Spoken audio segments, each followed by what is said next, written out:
नमस्कार विद्यार्थी मित्रांनो, स्कॉलरशिप आणि बरंच काही या आपल्या यूट्यूब चॅनलमध्ये तुम्हा सर्वांचं पुन्हा एकदा मनापासून स्वागत।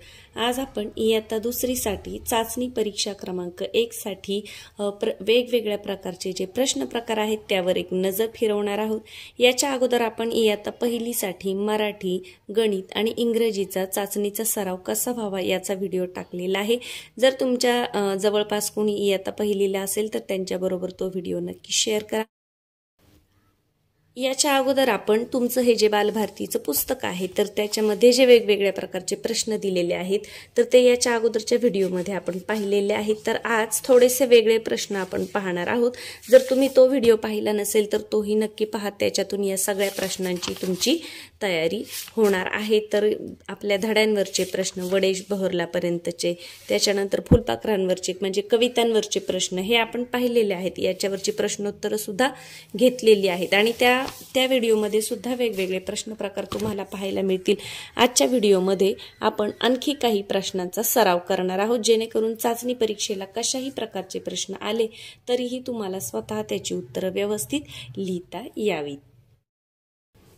आता पहा, रिकाम्या जागी कंसातील योग्य शब्द लिही। इथे कंसामध्ये जे शब्द दिलेले आहेत आणि खाली काही तुम्हाला वाक्य आहेत, काही कवितेच्या ओळी आहेत, तर ते तुम्हाला वाचायचे आणि योग्य तो शब्द लिहायचा आहे। वर्गामध्ये तुम्ही कविता म्हणत असता, त्याचप्रमाणे पाठांचं वाचनही करत असता, त्याच्यामुळे उत्तरे तुम्हाला तोंडी येतात, परंतु स्वतः प्रश्न वाचून ते उत्तर शोधून लिहिणं सुद्धा तितकंच महत्त्वाचं आहे। तर पहा, सुंदर प्रकाश टिंबटिंब देतो, मग कोण देतो? कपाटात चतुर ससोबा सूर्य फुले, मग कोण देतो? सुंदर प्रकाश सूर्य देतो।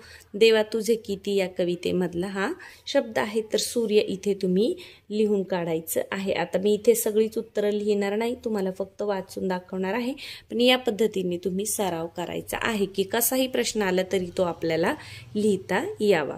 सुंदर वेलींची सुंदर ही टिंबटिंब, काय? सुंदर वेलींची सुंदर फुले, मग फुले शब्द पहा आणि इथे लिहा। किल्लीचा टिंबटिंब तुरु तुरु धावला, कोण धावला? किल्लीचा ससोबा, कुठे आहे ससोबा? पहा इथे आहे किल्लीचा ससोबा तुरु तुरु धावला। दमून भागून टिंबटिंब झोपली, काय?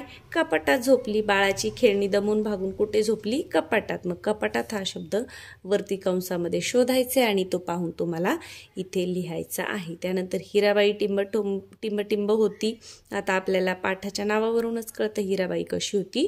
चतुर होती। तर इथे शब्द पाहायचा आहे आणि तो खाली लिहायचा आहे।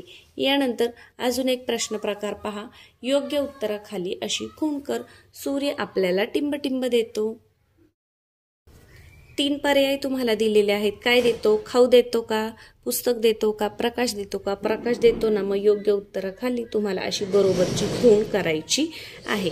यानंतर चंपकने हिरा बागेजवळ कोणती गाडी उभी केली? कोणती? तुम्हाला माहिती आहे, केळीची गाडी उभी केली। इथे पहा, आंब्याची नाही, केळीची बरोबर आहे, पेरूची पण नाही, तर योग्य उत्तराखाली या पद्धतीने खूण करायची आहे। आता तोंडी उत्तर सगळ्यांनाच माहीत असतात, परंतु प्रश्न स्वतः वाचणं आणि तो समजून घेणं हे फार महत्त्वाचं आहे। हे आपल्याला पहिल्या चाचणीपासूनच जमलं पाहिजे। पुढचा प्रश्न पहा, फुलपाखरू कोठे बसते? फुलांवर, फांदीवर का झाडावर? कुठे बसते? फुलांवर बसते। फुलांवर खाली अशी खूण करा। वडेशला कोणाची भाषा समजायची? गावाची, पाखरांची की डोंगराची? कोणाची समजायची? पाखरांची समजायची, कारण वडेशवर भरपूर पाखरे राहत होती। पुढचा प्रश्न पाहूया, कोण ते लिही। आता एका शब्दामध्ये तुम्हाला लिहायचे। लपाछपी खेळणारी कोण आहेत? पहा, लपाछपी खेळणारी आठवा कोणत्या पाठातला आहे? वडेशमधलंच आहे, तर कोण आहे लपाछपी खेळणारी? पिले। पिले लपाछपी खेळायची दुपारच्या वेळेला। चंपकला मदत करणारा कोण? सुरेश मामा, मग तो शब्द तुम्ही इथे लिहायचा आहे। फुलांचे रंग टिपणारे कोण? फुलपाखरू। केळीच्या सालीवरून घसरणारे कोण? आजोबा। पुढचा प्रश्न पाहूया, चित्र पाहून चित्राविषयी एक वाक्य लिही। आता चित्र कोणतंही दिलं असेल तर तुम्हाला त्याचं वर्णन सुद्धा करता आलं पाहिजे। कारण मराठीच्या पेपरमध्ये बऱ्याच वेळा असं असतं की एखादं चित्र दिलं जातं आणि ते चित्र पाहून तुम्हाला वाक्य लिहावी लागतात. त्या चित्रामध्ये काय काय दिसतंय ते. मग याची सुरुवात अशी छोट्या ह्याच्यापासून पण आपण करू शकतो. एक चित्र पाहायचं आणि त्याच्याविषयी एक वाक्य लिहायचे. मग काय चित्रामध्ये घर दिसत आहे किंवा छोटे कौलारू घर आहे, घराला 2 खिडक्या आहेत, अशी वाक्य स्वतः बनवायची आणि स्वतः लिहायची आहेत. याच्या पुढे काय दिसतंय झाड. मग झाडावरून वाक्य लिहा की काय झाड मोठे आहे किंवा मग झाड आपल्याला ऑक्सिजन देते, झाड आपल्याला फळे फुले देते. पुढे काय दिसते तुम्हाला फूल. मग काय मला गुलाबाचे फूल आवडते. फूल शब्द येणारं कोणतंही वाक्य लिहा. चित्रामध्ये जे चित्र तुम्हाला दिसते तो शब्द त्या वाक्यामध्ये आला पाहिजे. किंवा फुलांचा वास छान असतो किंवा मला फुले खूप आवडतात असं.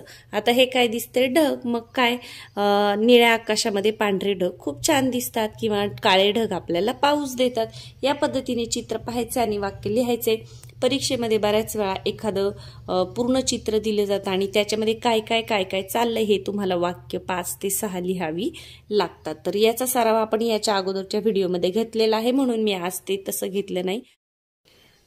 पुढचा प्रश्न पहा. पुढील अक्षरांपासून तयार होणारे शब्द लिही. मग इथे तुम्हाला जे अक्षर दिले त्याच्यापासून तयार होणारे 2 शब्द लिहायचे. 2 शब्दांना तुम्हाला जागा दिली.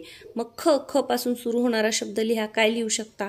खडू लिहू शकता. त्याच्यानंतर ख पासून काय लिहू शकता? खटारा लिहू शकता. पुढे ठ पासून काय येईल? ठसा येईल. आणि ठ पासून काय? ठ पासून तसे फार कमी शब्द आहे. थोडासा विचार करा आणि कोणता शब्द लिहिता येईल बरं? ठ पासून ठिणगी, जी विस्तूची असते ती ठिणगी. या पद्धतीने पा आहे, त्याच्यानंतर म आहे, स आहे, र आहे. कोणतंही अक्षर असेल तरी त्यापासून आपल्याला स्वतः शब्द लिहिता आला पाहिजेत. याच्यानंतर समानार्थी शब्द तुम्हाला माहीत असले पाहिजे. तुमचे जे कविता आहेत, धडे आहेत त्याच्यामध्ये तुम्हाला इयत्ता 2री पासूनच थोडे थोडे शब्द समानार्थाचे, विरुद्धार्थाचे त्यांचा अभ्यास असतो. तर ते सुद्धा तयारी असू द्या. सूर्य, सूर्याला समानार्थी शब्द कोणता आहे? रवी आहे, मित्र आहे, भास्कर आहे. झाड, झाडाला कोणता शब्द आहे? वृक्ष आहे, तरु आहे. फूल, फुलाला सुमन म्हणतात, कुसुम म्हणतात. यानंतर पाखरे, पाखराला कोणता शब्द आहे? पक्षी म्हणू शकतो आपण पाखराला. पुढचा प्रश्न पहा. प्रत्येकी 3 नावे लिही. मग काय? आवडते पक्षी. मग तुम्हाला कोणते पक्षी आवडतात त्यांची नावं लिहा. मग आपल्याला कोणाला चिमणी आवडेल, चिमणी, कबूतर, कावळा. आवडते प्राणी, तुमच्या आवडत्या 3 प्राण्यांची नावे लिहा. आवडते फूल, मग फुलांची नावे लिहा. घरातील आवडती व्यक्ती, मग तुम्ही लिहू शकता आई लिहू शकता, आजोबा लिहू शकता, त्यांची नावं सुद्धा लिहू शकता. आवडत्या भाज्या, तुम्हाला आवडणाऱ्या भाज्यांची नावे लिहा. आवडती फळे, तुमच्या आवडीच्या फळांची नावे लिहा. या पद्धतीने वेगवेगळा असं तुम्हाला स्वतः विचार करून स्वतः लिहिता आलं पाहिजे. यानंतर माझा आवडता ऋतू पावसाळा, यावर 5 ते 6 वाक्य लिही. आता पावसाळा ऋतू सुरू आहे, मग पावसाळ्यावर तुम्ही वाक्य लिहा की मला पावसाळा खूप आवडतो. पावसाळ्यामध्ये भरपूर पाऊस येतो, त्यामुळे नदी नाले भरतात, डोंगरावरून आपल्याला वाहणारे धबधबे दिसतात, सगळीकडे हिरवळ होते, झाडांना पाणी मिळते. अजून पावसाळ्यामध्ये काय काय होतं पहा. खूप पाऊस आला की अंगणामध्ये आम्ही कागदाच्या होड्या करून सोडतो, असं लिहू शकता तुम्ही. तुमची विचारशक्ती इथे लावायची आहे, स्वतः विचार करायचा आहे. तुम्हाला जे जे सुचतंय ते तिथे लिहून काढायचं आहे. म्हणजे काय होतं, आपल्याला वाक्य छान तयार करण्याची सवय लागते.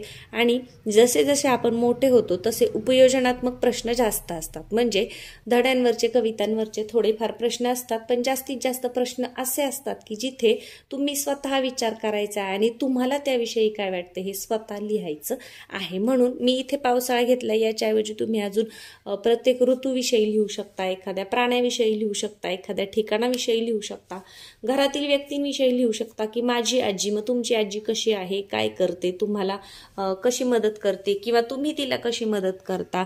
या पद्धतीने कोणताही विषय जरी दिला तरी तुम्हाला स्वतः वाक्य बनवता आली पाहिजेत आणि ती वाक्य लिहिता सुद्धा आली पाहिजेत. तर या पद्धतीने आजच्या व्हिडिओमध्ये आपण मराठीसाठी कशा प्रकारचे साधारण प्रश्न असतात याचा सराव घेतलेला आहे. याच्या अगोदरच्या व्हिडिओमध्ये पण आपण वेगवेगळे प्रश्न घेतलेले आहेत. तुमच्या पाठ्यपुस्तकामधले जे धड्यांवरचे, कवितांवरचे प्रश्नोत्तर आहेत ते सुद्धा घेतलेले आहे. तो व्हिडिओ सुद्धा पहा आणि या प्रकारच्या सुद्धा प्रश्नांचा सराव असू द्या. आता हे प्रश्न जरी आपण असे घेतले तरी तुमचा पेपर हे तुमचे शिक्षकच काढत असतात. बाहेरून काही 2रीला, 1ली 2रीला बाहेरून पेपर येत नाहीत.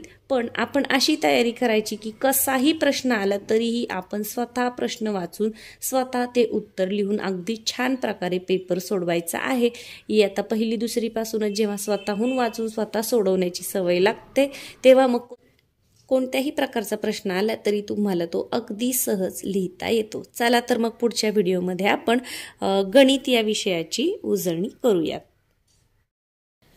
व्हिडिओला लाईक करायचे विसरले असेल तर लाईक करून घ्या। चॅनलवर नवीन असाल तर सबस्क्राईब करा। आपल्या चॅनलवर तुम्हाला मंथन स्कॉलरशिपसाठी तसेच तुमच्या या ज्या शाळेतल्या परीक्षा असतात त्यांच्यासाठी उपयुक्त व्हिडिओ पाहायला मिळतील। धन्यवाद।